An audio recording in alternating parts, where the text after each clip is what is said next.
Hi everyone. John in the How middle. you going?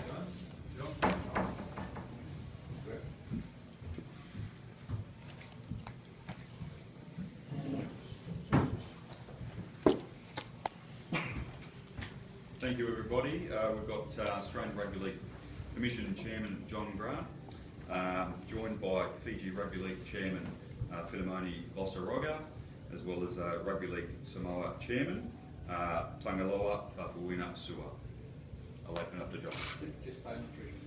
Well done with him. Thanks very much for joining us here today. It's a very important day for the game. The Pacific doubleheader, of course, has grown into one of the sort of special events on our calendar, and we're very proud of that. So it's fitting that we're here today to make a really special announcement, one that recognises and will aid the growth of rugby league in both Fiji and Samoa. I'm joined today by the Rugby League Samoa Chairman, Tangaloa Fafuina Sua, and the Fiji Rugby League Chairman on my left, Filimoni Bosaroga. Both of these nations will be on show tonight in the Pacific doubleheader. Fiji will face PNG, of course, and Samoa will take on their traditional rivals, Tonga. This year, Samoa celebrates 30 years of playing rugby league, and in recognition of this, I'm delighted to announce the NRL Commission's support for a test match between Samoa and Fiji in Apia, Samoa, on October the 8th. Along with supporting the match financially, the NRL will also provide one of its leading NRL referees, along with other senior staff and management, to help Samoa and Tonga and Fiji organise this match. I'm delighted to add that this will be Samoa's first official test match on home soil, and I'm sure Sua will have more to say on the significance of this in a moment. From the NRL Commission's point of view, the Pacific remains a region in which we will continue to support both the development of rugby league and the advancement of the community more broadly. The League Belong Life, the League for Life program in PNG has been enormously successful. In August of 2014, we announced the Pacific Outreach Program for Samoa, Fiji and Tonga, and this continues to be supported in part by the Australian Government and by Digicel. The Pacific Outreach Program builds on our education, health and social issues programs and provides opportunities to showcase the strength and profile of our game and generate employment and trade opportunities. We employ local staff to deliver the various programs, and across the three nations and over the past 12 months, we've engaged over 50,000 students in the various NRL wellbeing programs, delivered clinics and school holiday events to 5,500 people, and educated close to 2,000 officials on accreditation, running competitions and coaching. There are NRL offices in Fiji, Samoa and Tonga, complementing the 4 offices in PNG, and the NRL now employs 50 full-time and part-time staff, 5 of those being across Apia and Savai in Samoa, and one of them being our first female NRL game development officer. The NRL has also facilitated coaching and refereeing sessions, but for both the schoolboy and senior competitions, and is delivering mentoring programs. Our staff in Fiji have also been very active at a local level, supporting the clean-up and rebuilding efforts after Cyclone Winston. So I hope you can see that while days like today are incredibly important for the growth of the game in Samoa and Fiji, as well as the rest of the Pacific nations, our work will continue tomorrow and the next day and the day after. And we hope all Pacific nations will become stronger as a result.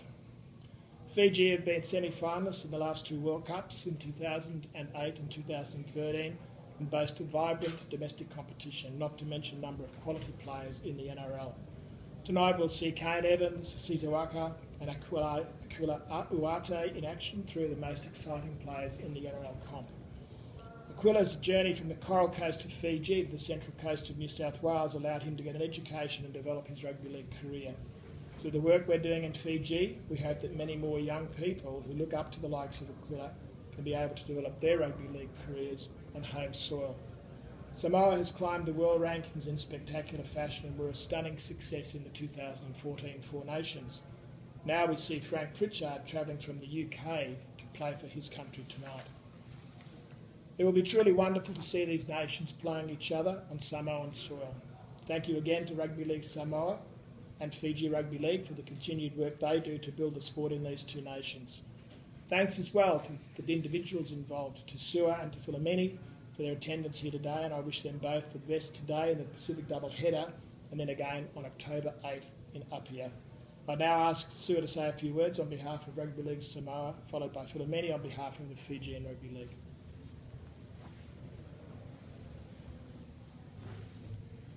Thank you, John. On behalf of Rugby League Samoa, we are very blessed to have this opportunity to celebrate the journey of 30 years, so along with join together with our patron, which is also the Prime Minister of Samoa and the government, to thank all the stakeholders involved, the RLIF and the Australian Rugby League Commission, also Fiji, for their support to stage this first ever full international test match on our shores. So it is a good fit for the international growth of the game, and we are blessed to have this opportunity, and we are blessed to have so many people behind it supporting this event. Thank you. And for the man. Thank you, John and Sue.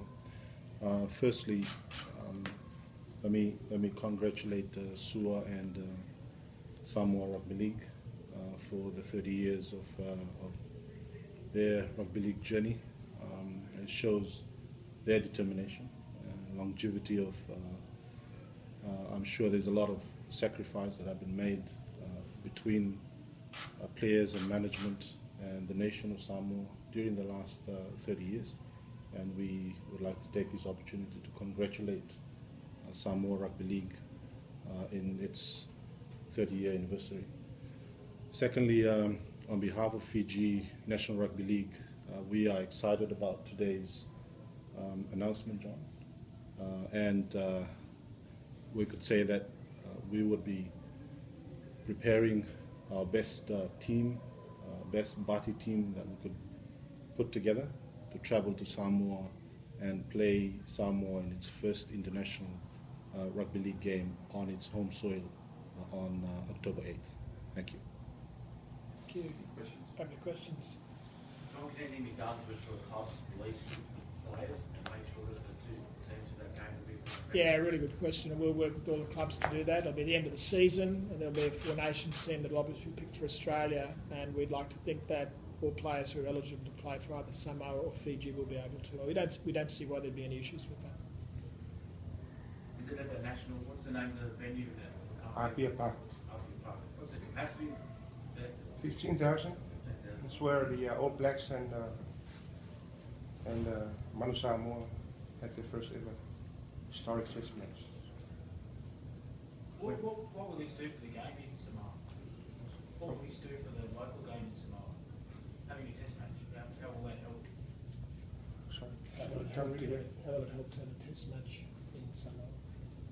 How will it help to have a test match? Oh, because Samoa is like a rugby nation, and having a first ever full international test match, bringing the game to our shores. We've been having some games with the residents and other nations, but this will be the first ever. It will be good to garner the support of the people, and now with the NRL games live, free to air every weekend back home, it really builds the interest and the support for the Cho Samoa team.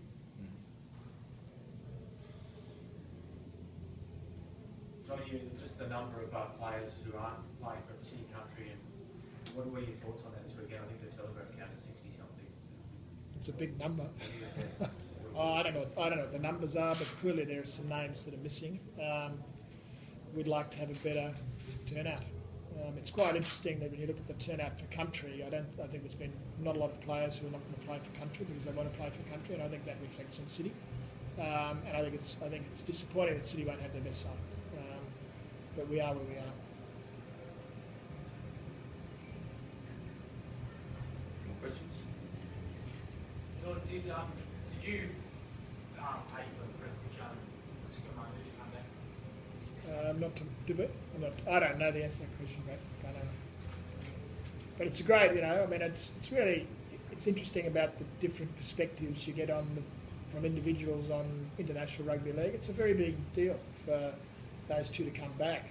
It says a lot about their aspirations in terms of international football and for their nation.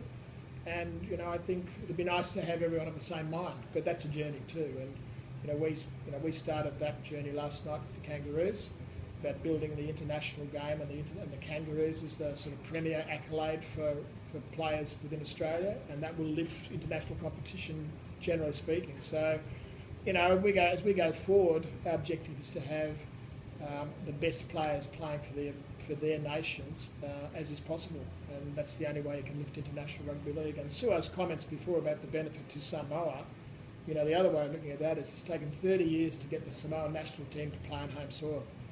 We need to change that. We need to change that. There need to be more international games played on home soil in Fiji and Samoa and Tonga, in the Cook Islands and in PNG, and that needs money, and that's why the Rugby League World Cup 2017 is very important to generate the funds to assist with that sort of development. One of the things that's been raised is that a lot of players do make financial choices when they have the choice of countries, and that if we can pay players, NRL players, to play test matches regardless of which country they'll represent, and maybe some guys who've switched wouldn't switch. What are your thoughts on that? Yeah, I think we do that for New Zealand, Steve. Yeah. So, without committing ourselves in any sense, we have to try to make that a neutral decision. But that's a significant journey to go there, and there's frankly there's a fair bit of money associated with that. At the end of the day, if you take Australia and New Zealand, they can only pick 25 players in a squad, so it still leaves an enormous number of players to be available for their nation. So we've got to, the way the system works, using the NRL in the Southern Hemisphere and the Super League in the Northern Hemisphere to develop the players that play in the international competition is a very good system.